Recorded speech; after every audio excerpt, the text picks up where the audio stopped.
People have to understand, are you using your device or is your device using you? Can you put it down? Can you turn it off? If you don't read the newspaper, you're uninformed. If you do read it, you're misinformed. So what do you do? That's the great question. What is the long-term effect of too much information? One of the effects is the need to be first, not even to be true anymore. So what a responsibility you all have to tell the truth, not just to be first, but to tell the truth. We live in a society now where it's just first. Who cares? Get it out there. We don't care who it hurts. We don't care who we destroy. We don't care if it's true. Just say it, sell it. My biggest concern is the unfettered access to social media and cell phones, quite frankly, because there's a biology to these things that are as addictive as alcohol, nicotine, and gambling. Right now, a family is out to dinner at a restaurant, not enjoying each other's company, but each staring into the screen of their choice, completely ignoring the family members. And this is mom, dad, and the children all doing the same thing while they continue to eat. They did it the entire meal. Right now, an infant is getting their first iPhone and learning to tap and swipe all while drooling on it. 92% of 2-year-olds play video games because that is what parents are putting in front of their precious children to keep them entertained and quiet. This is your life now. No natural behavior. Everybody's wearing clothes they don't want to wear. Everybody's showing up and doing something they don't want to do, they have no connection to. That's the problem with our society. And then what's the reward for all this stuff? Go home, get a big TV. Go home, you're gonna get a shiny belt buckle. You're gonna get a nice purse. You're gonna wear shoes that you couldn't afford last week. You're gonna get that dream car. And every week we're chasing down this new object. And every week we're trying to fill this hole in this sad shadow of a life that we've been left with after work.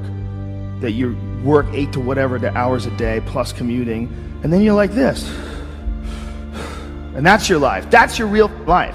All that other stuff is not your life anymore. All that other stuff is work. And most of us have committed to that. I know you've been there before, and I've been there before.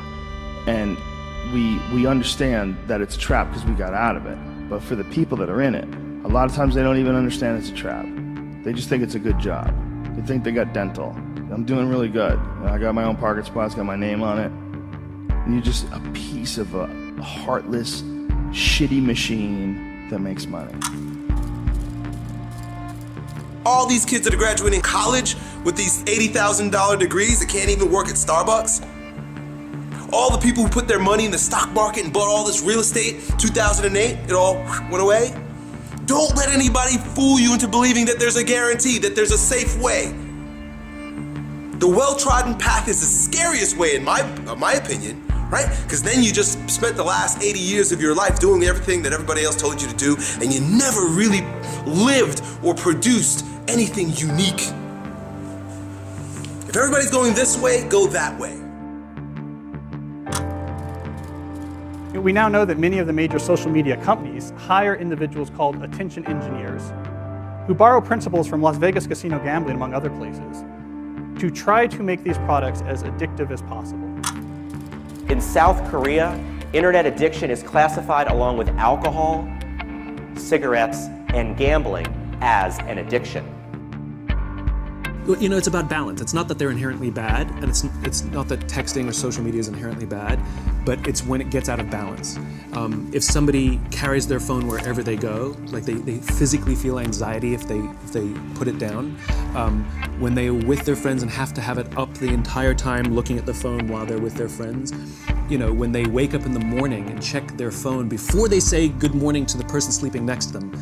These are problems. This is out of balance. I'm not knocking the phone.